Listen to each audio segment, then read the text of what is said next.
Alrighty, welcome back to the Blue Sense podcast. Today I'm joined by Ibra, who we met yesterday, our lead strategist. We're going to be getting into everything around looking at testing with the brands we work with. How do we actually prove what's working when we talk about muddled attribution data or unreliable data points or decision-making within accounts? So I think the elephant in the room is probably attribution. Everything that's changed over the last number of years, whether it's an iOS version, whether it's cookies, whether it's any number of which things. Why do you think attribution is the wrong question brands are asking a lot of the time? It's a great point. So over the last few years, what we used to have clear as day on their accounts became less reliable as we moved on into 2025. As you mentioned, attribution, cookies, privacy, with the iOS 14, obviously made a massive difference. Now, when it comes to attribution, I think the right question to ask is, what is it that matters the most to me as a business while doing this campaign, while launching this new test, rather than which campaign is driving the most value to me right now? Sure. So if you rely on what you're seeing on your Meta dashboard or your Google dashboard, you are being sold half of the truth, half of the reality of things, because the way platforms work and attribute results is different, first of all. So the way Google is attributing is different than Meta. And you would end up in many cases with sum of conversions on both platforms that doesn't match your backend data.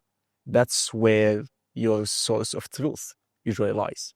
So when you talk about attribution, I think we should start talking about what is incremental for the business rather than which campaign or which sub-activity is driving this new purchase on your website. So it's a matter of what is the ultimate outcome that my business needs in this period of time, and how can I achieve that without focusing too much on which small detail in terms of this campaign or this ad is driving this outcome for you. You've mentioned the magic word already in terms of incremental or incrementality. Yeah. How would you advise perhaps a smaller brand that's not at the point where they're considering very expensive third-party tooling, that kind of thing?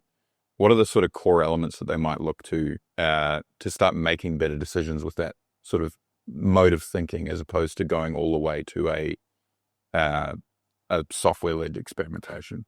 Sure. So I think 95% of the brands that we audit usually use at least Facebook and Google ads as two main channels. And the question usually becomes, where do I invest my next $10,000, my next $20,000?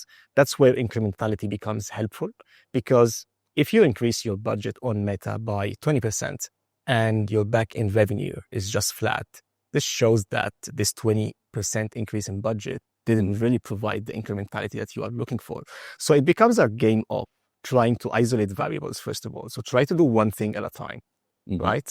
In case if you're trying to scale and trying to understand which platform is yielding the most positive outcome for you, right? So one variable at a time, isolate things, try to test in a safe environment rather than increasing budget in too many areas and then ending up with a lift in conversions that you can't really understand which one delivered this lift in conversions. So start simple. If you are hitting the budget requirement on Meta, you can run the conversion lift study. It's free. It takes 5 clicks to set up and to run for a week, 2 weeks, a month, however you feel like is needed for your business. Now, there is obviously a certain degree to relying on this kind of experiments, especially when they are run by Meta, but they are still better than doing nothing at all. We run them on the smaller accounts and the results vary a lot. On the accounts where you would find a 90% confidence rate on account A and you would find a 60% confidence rate on account B. And based on that, the way we move forward with the platform changes. Keeping in mind, obviously, that we are relying on Meta telling us that Meta is doing an amazing job. So of course, there is this, you need to have this understanding of which kind of information you are reading and which platform you're using. So I would say safest bet for you is isolate variables, try to increase your spend on one platform at a time. Give it enough time, because measuring lift is not an immediate thing. So that's also another misunderstanding, that lift is not something that you do today and you see an impact right away tomorrow on your revenue. So give it time. Try to see if you will see a lift in the next 14 days, 21 days, depending on the conversion window for your business. If this doesn't work, okay, bring it back down, try the second platform, and vice versa. So the idea of isolating variables, it certainly sounds more like taking me back to my high school science class. I feel like, we see a lot of brands where they're making just too many of those changes at once, maybe even, within a platform, or they might be considering out of home or above the line activity that muddies that even further. Obviously, you spoke to then, if we look at Meta's in-platform testing systems that they have in place, there are obviously constraints around Meta's can obviously try and make their platform look favorable for them. They have a vested interest in getting you as a brand to spend more money on their platform. Are there specific other constraints that we should have in our mind when we're thinking about the results that come back from that compared to, say, a totally third-party test? Well, I think if you are spending sub 100K a month, I believe that third-party tool would be a heavy investment for you. So let's just exclude that for now, Sure. because that's not really feasible for you if you are spending around 80K a month. It's just not really gonna yield the best return on investment for you. Now, when it comes to reading Meta's data, so what kind of attribution window are you running on the platform? Sure. Do you understand the difference between each single one of them, and what does it mean when your conversion is coming through a 7-day click as opposed to 1-day view? If you have a massive organic following, your 1-day view might be extremely skewed on the platform, showing that your CPA is way below target. But in reality, if you strip away this 1-day view, you might end up with an exponentially higher CPA. So understanding these small details on the platform and how the attribution models of Meta work help a lot in making better decisions on the account in terms of how to allocate your spend within the same account. Another small thing would be try to test your incremental attribution on Meta. Obviously, again, it's a feature within the platform that is selling placements to us. So obviously, there's a certain degree of relying on that, but it's still better than just doing nothing. I think the worst thing you can do is just doing nothing, as opposed to at least try to experiment and to understand what would be the next best thing to do moving forward for your business. And I feel like we speak to a lot of brands and you ask them about what their approach to testing is, and it's a very generic or vague answer that we might get. And some of that may be down to a lack of communication between their agency partner and the operators within the brand. Some of it may be just a skill gap, that if they haven't had exposure to that. Are there a couple of examples maybe of a specific test that they can start with if they're looking to roll this out in their brand? Sure. For example, channel testing, as we mentioned before, which channel is better for you? Secondly, offer testing. Offer is one of the most important things, if not the most important thing for an e-com brand to be able to acquire net new customers. Sure. Which offer is more profitable for you? Which offer drives more growth for your back-end data? You could test different messaging, which is becoming more and more important right now. As you spoke yesterday with Gabby, it's becoming fundamental that you have diversity in your messaging on the other accounts, diversity in terms of the personas that you are trying to reach out to on the platform. So these are kind of tests that every brand, first of all, should have been doing already the last few years. But right now, it's becoming more and more important to embrace these changes that are happening on the platform. My favorite one is always offer testing. I believe offer is king. Obviously, creative is very important. How you communicate an offer is extremely important. But I think that offer is king. A profitable offer in acquisition is your way to grow as a business, just to keep in a constant influx of new customers coming through the doors, paying, and possibly generating a good lifetime value for your business as well. So we'll come back to offer in a moment, because I'm going to quiz you on a specific example there. But I'd love to dig into, so if we think it's maybe offer, we see brands that might be blaming their CPMs are getting out of control. They think the creatives aren't quite on point for their current goals, their current brand image. Really, that sort of points to this challenge around how do we actually diagnose what's happening when an account's not performing the way we want it to? What are the sort of initial signals that you'd look for when trying to diagnose that challenge, whether it's a creative problem or an offer problem? Great question.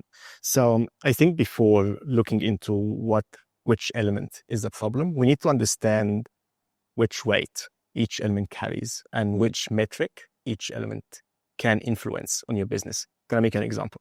So your creative could be the driver for a good CPC on your account, a good cost per click. So you're driving more traffic on your website. So if your cost per click is higher than the benchmark, and you should have a benchmark, let me actually start from the beginning.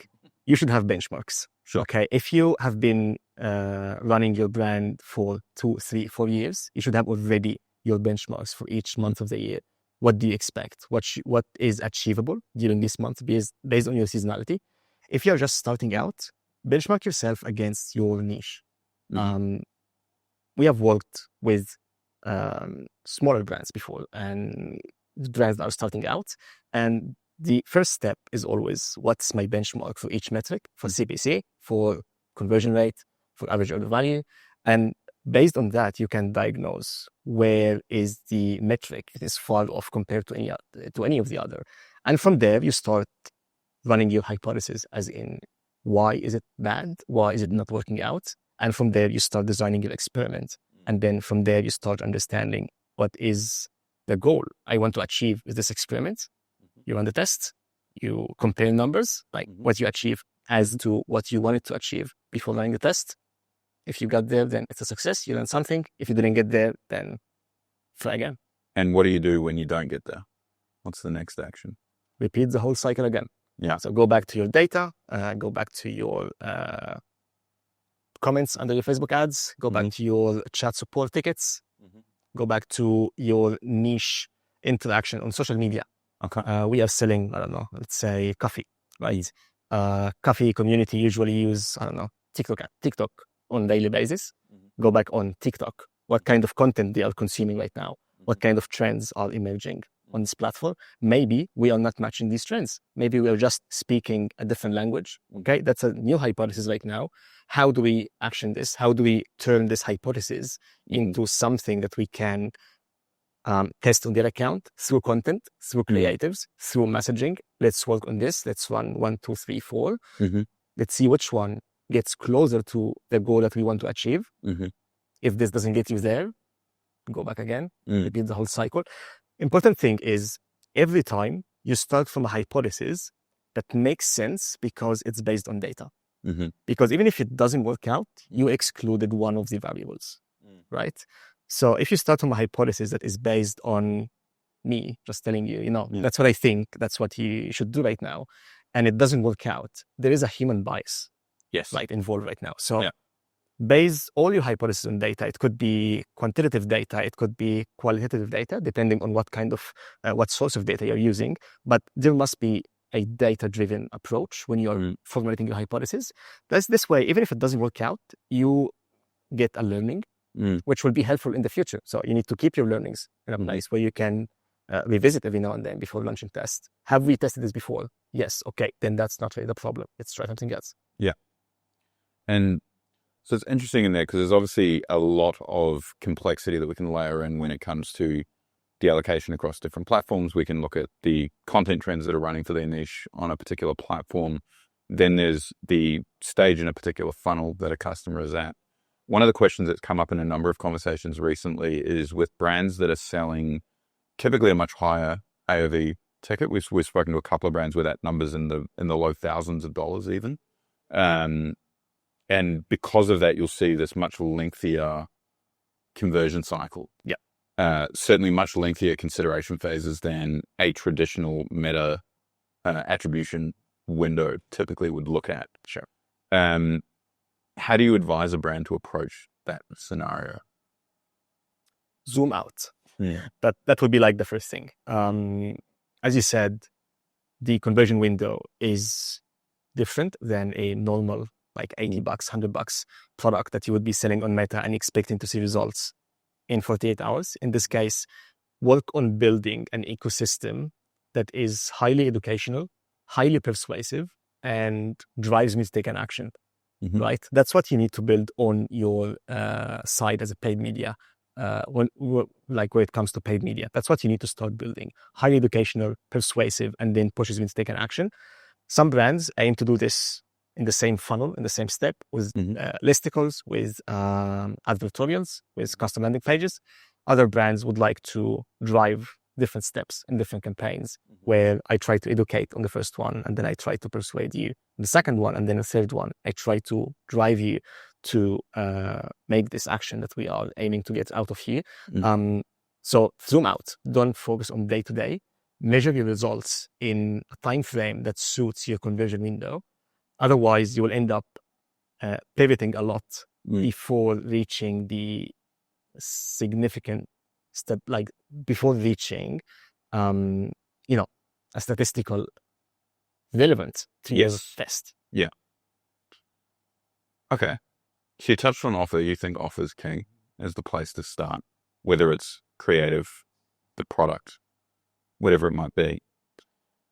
Where do you start with diagnosing a potential offer or product fit issue? What are the barriers that a prospect might have before buying this product? What are the desired outcomes for this prospect when he is buying this product?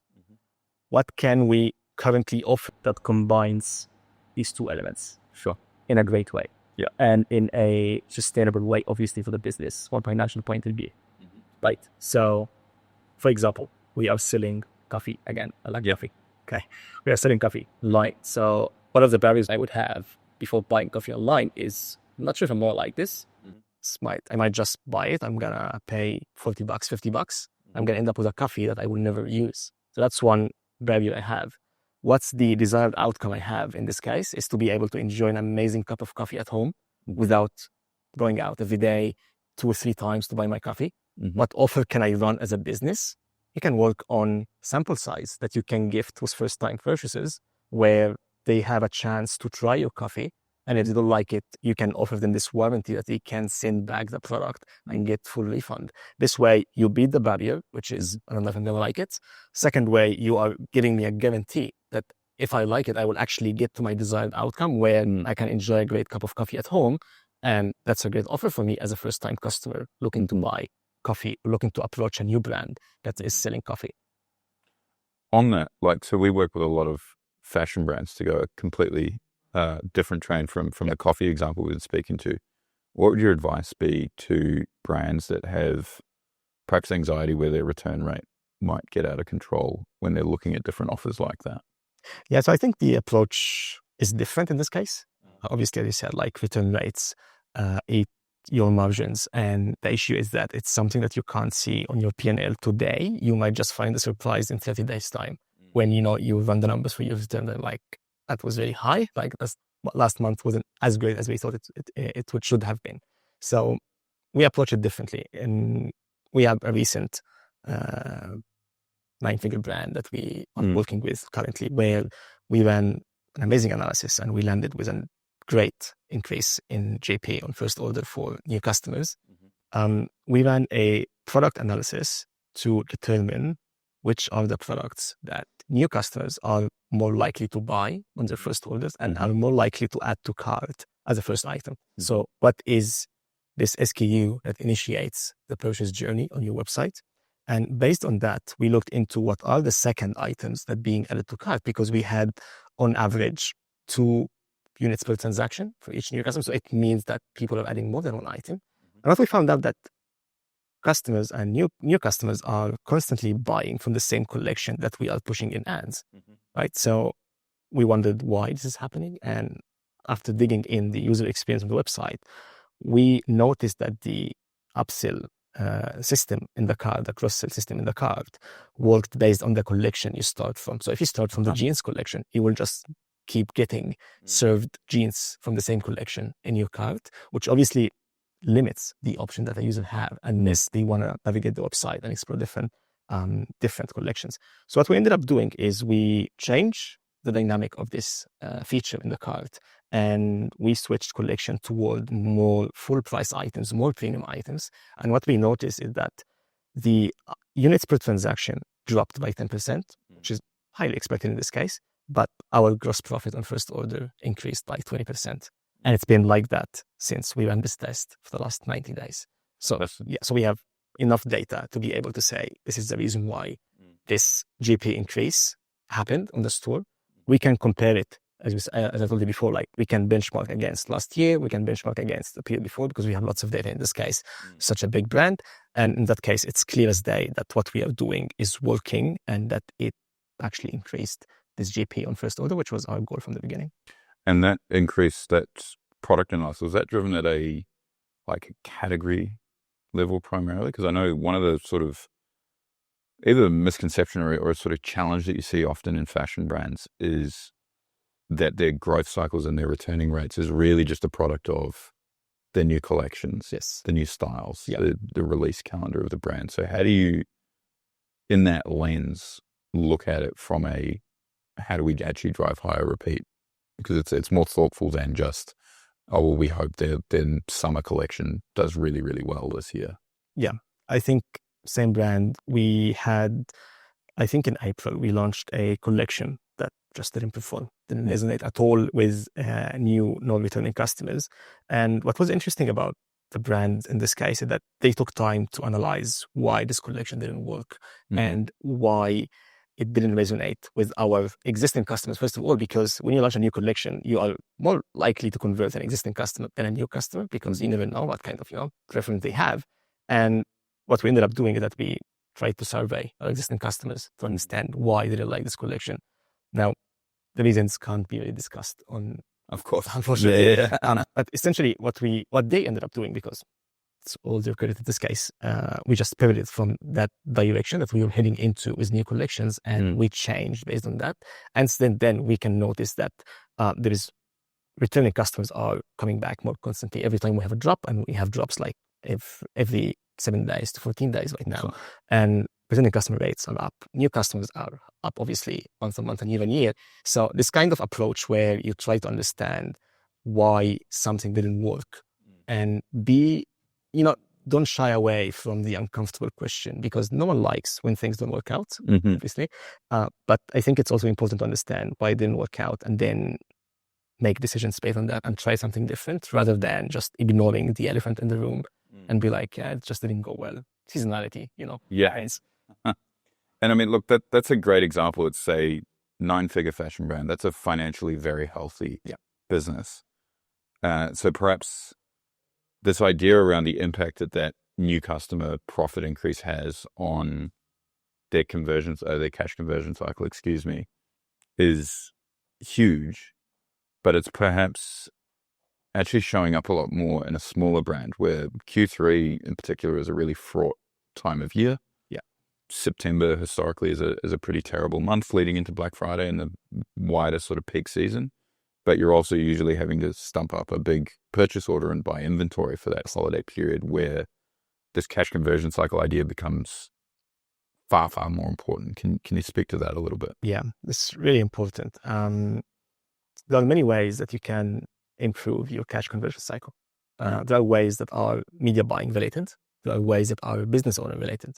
So business owner, you can reach out to your suppliers and negotiate better payment terms.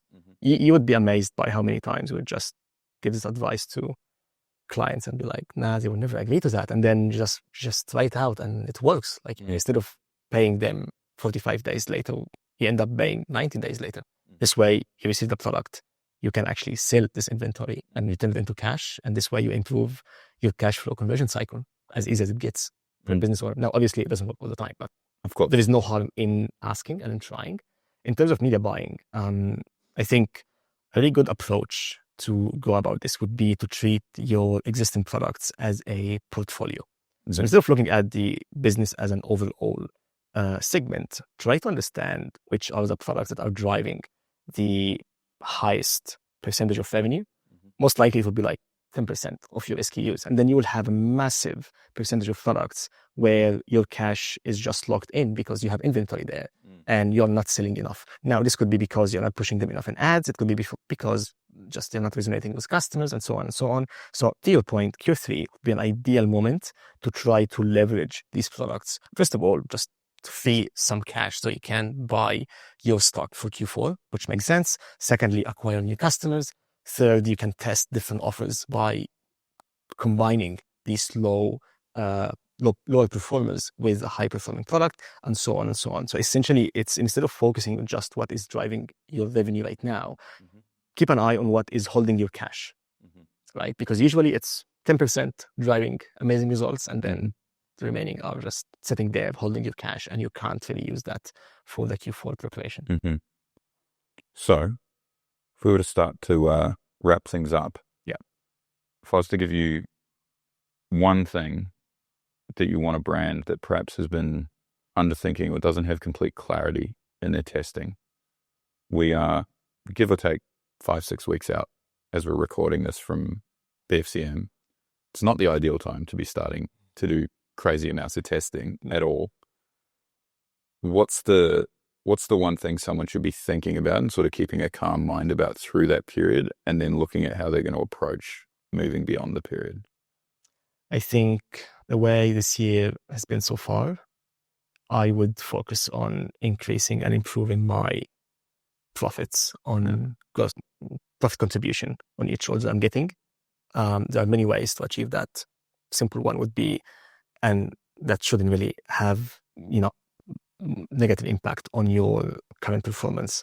You could try to increase your average order value in scientific way, as we discussed with this fashion brand right now. You could try to change your shipping threshold.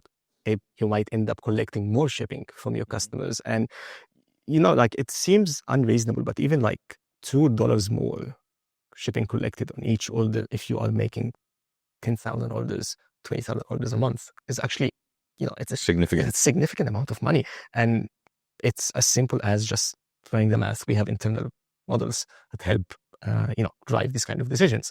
And you end up with a massive impact to your profitability, which comes back again to cash flow, because that's what you need right now.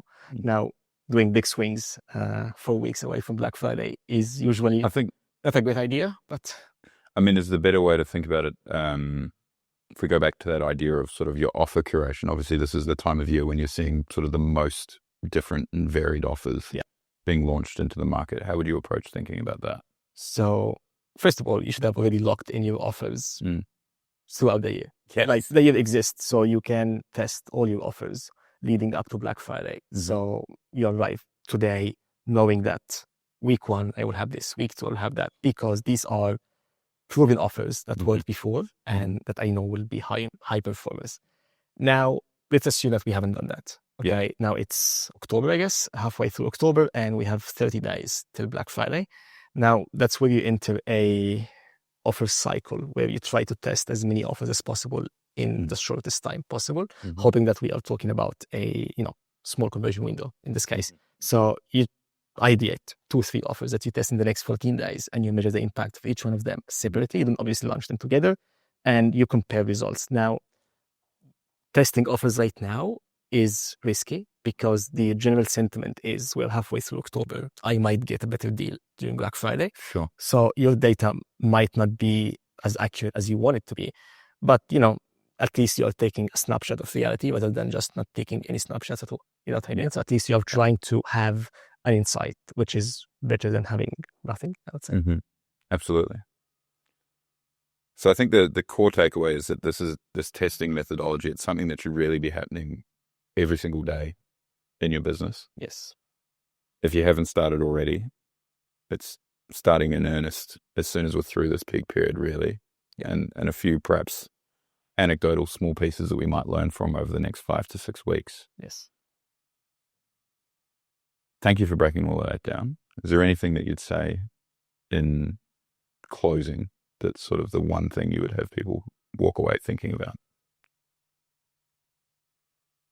Profit is your guiding metric, is your North Star metric, not how many conversions you're getting on the ads platform. Focus on that. That's what matters. Focus on the bank account. Yes, the bank account. We'll leave it there. Thanks for joining the podcast, Ibra. Thank you. My pleasure. We'll talk soon.